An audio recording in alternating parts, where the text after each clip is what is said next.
नमस्कार। आज की इस गहरी चर्चा में स्वागत है। आज हम भागवत गीता के पहले अध्याय यानी अर्जुन विषाद योग के उन रहस्यों को समझेंगे जो सदियों से मानवता को सही रास्ता दिखाते आए हैं।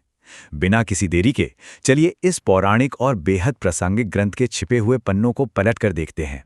जरा सोचिए, जब जीवन के युद्ध में अपने ही सामने खड़े हों और मन अंदर से डर, भ्रम और भावनाओं से पूरी तरह भर जाए, तब क्या करना चाहिए? ये कोई छोटा मोटा सवाल नहीं है। महाभारत के मैदान में ठीक यही द्विधा उस महान योद्धा के सामने आई थी। और सच कहें तो इसी एक प्रश्न ने दुनिया की सबसे महान प्रेरणा भागवत गीता को जन्म दिया। खंड 1, जीवन का कुरुक्षेत्र। चलिए अब सीधे उस ऐतिहासिक माहौल में चलते हैं जहां तनाव अपने बिल्कुल चरम पर था। कुरुक्षेत्र का मैदान लड़ाई के लिए बिल्कुल तैयार था। सोचकर देखिए उस दृश्य को। एक तरफ कौरवों की विशाल सेना और दूसरी तरफ धर्म की रक्षा के लिए खड़े पांडव। युद्ध बस शुरू होने ही वाला था। शंख बज चुके थे, नगाड़े गूंज रहे थे और ठीक उन्हीं शुरुआती क्षणों में महान योद्धा अर्जुन ने श्री कृष्ण से एक आग्रह किया कि उनके रथ को दोनों सेनाओं के बिल्कुल बीचों बीच ले चला जाए।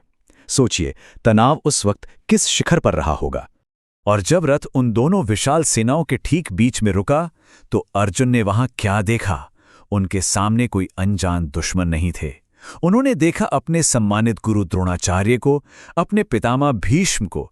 उन्होंने देखे अपने भाई, दोस्त और अपने ही परिवार के सदस्य। ये बिल्कुल आम युद्ध नहीं था, ये तो अपनों के ही खिलाफ एक युद्ध था। खंड 2, एक महान योद्धा का टूटना। युद्ध के इस विशाल और शोर शराबे वाले मैदान से अब हमारा ध्यान एक बेहद निजी, भावनात्मक संकट की ओर जाता है। अब सवाल यह है कि दुनिया का सबसे शक्तिशाली योद्धा इस भावनात्मक बोझ का सामना कैसे करता है। पहले उस अजेय योद्धा अर्जुन का शरीर अचानक कांपने लगता है और फिर उनका वो महान गांडीव धनुष उनके हाथों से फिसलकर गिरने लगता है। सच में ये दिखाता है कि जब मानसिक दबाव हद से ज्यादा बढ़ जाए तो बड़े से बड़ा शरीर भी उस बोझ को उठा नहीं पाता।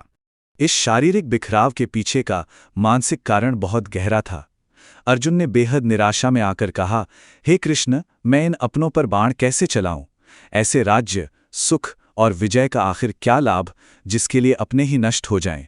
ये शब्द उस गहरी दुविधा को दर्शाते हैं जहां जीतने का पूरा अर्थ ही बेमानी लगने लगता है। आखिर अपनों की लाशों पर बनी विजय किस काम की? यहां एक अत्यंत महत्वपूर्ण सबक छिपा है। कमजोर होना गलत नहीं है, लेकिन हार मान लेना गलत है। भारी दबाव के सामने बिखराव महसूस करना या भावुक हो जाना अत्यंत मानवीय स्वभाव है। दुनिया के सबसे बड़े योद्धा का इस तरह टूटना हमें यह सिखाता है कि अपनी कमजोरियों को महसूस करने में कोई बुराई नहीं है। दरअसल ये तो इंसान होने की एक सच्ची निशानी है। खंड 3, अंदर का सबसे बड़ा युद्ध। चलिए अब इस पौराणिक कथा से आगे बढ़कर इस पूरी स्थिति को आधुनिक मनोविज्ञान और आम इंसानी संघर्षों से जोड़कर देखते हैं। देखिए, हर इंसान के जीवन में एक ना एक दिन उसका अपना कुरुक्षेत्र आता ही है। आज के समय में ये कुरुक्षेत्र पारिवारिक विवाद, करियर की बड़ी चुनौतियां, रिश्तों के तनाव या फिर अपने ही अंदर चलने वाले अंतर्द्वंद हो सकते हैं। और सच तो यह है कि ऐसी स्थिति में आम लोग भी बिल्कुल अर्जुन की तरह ही भ्रमित और निराश महसूस करते हैं। इसलिए जीवन में सबसे बड़ा युद्ध बाहर मैदानों में नहीं, बल्कि हमारे अपने मन के अंदर चल रहा होता है। जो सामने दिखता है वो तो बस एक बाहरी भ्रम है, जबकि असली सच्चाई और असली लड़ाई हमारे भीतर घटती है। और हम सब जानते हैं कि बाहरी युद्ध से ये आंतरिक युद्ध कहीं ज्यादा जटिल होता है। तो ये आंतरिक युद्ध आखिर लड़ा किन मुद्दों पर जाता है? दरअसल ये लड़ाई है डर को साहस में बदलने की, मोह को छोड़कर अपने कर्तव्य को निभाने की और अपनी कमजोरी पर आत्मविश्वास से जीत हासिल करने की। इन्हीं नकारात्मक भावनाओं से शुरू होकर साहस और कर्तव्य जैसे शक्तिशाली गुणों तक का सफर तय करना ही इस युद्ध को जीतने का एकमात्र रास्ता है। मैं भ्रमित हूं या मैं कंफ्यूज्ड हूं, इस एक छोटी सी बात को स्वीकार कर लेना ही ज्ञान का अंतिम द्वार खोलता है। अर्जुन का विषाद, उनकी पीड़ा दरअसल उनकी विफलता थी ही नहीं, वो तो उनकी महानता और आत्मज्ञान की शुरुआत थी। क्योंकि जब तक इंसान सच में ये नहीं मानता कि वो भ्रमित है, तब तक उसके अंदर नए ज्ञान के प्रवेश के लिए जगह बनी नहीं सकती। खंड 4, गीता के अनमोल पाठ। यहां से हम उस बेहतरीन दर्शन की ओर बढ़ते हैं जो हमारे जीवन को पूरी तरह बदल कर रख सकता है।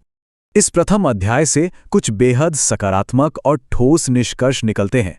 पहला, भावुक होना कोई कमजोरी नहीं है। दूसरा, जिंदगी के कठिन निर्णय ही महानता को जन्म देते हैं। तीसरा, जीवन के युद्ध को मैदान छोड़कर भागने से कभी नहीं जीता जा सकता।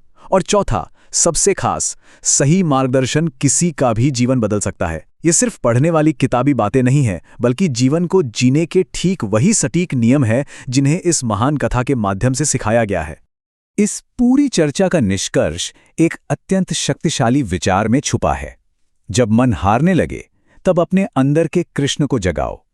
जीवन में उत्पन्न होने वाली सभी परेशानियों का अंतिम समाधान और सबसे अच्छा मार्गदर्शन हमेशा हमारी अपनी आंतरिक चेतना में ही बसा होता है। बाहर चाहे कितना भी शोर क्यों न हो, सच्ची शांति हमेशा अंदर ही मिलती है। तो हमने क्या देखा?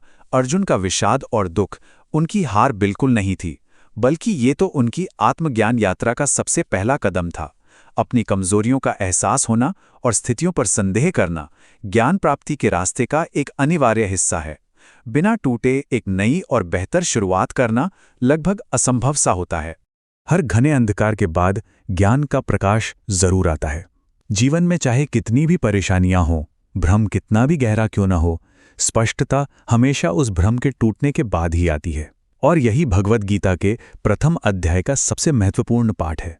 तो इस सफर के अंत में एक सवाल रह जाता है जिस पर हम सबको विचार करना चाहिए। आज हमारे अपने जीवन का कुरुक्षेत्र आखिर क्या है, और हम अपने अंदर के उस साहस को कब जगाएंगे? उम्मीद है इस चर्चा से सोचने का एक नया दृष्टिकोण जरूर मिला होगा। जय श्री कृष्ण।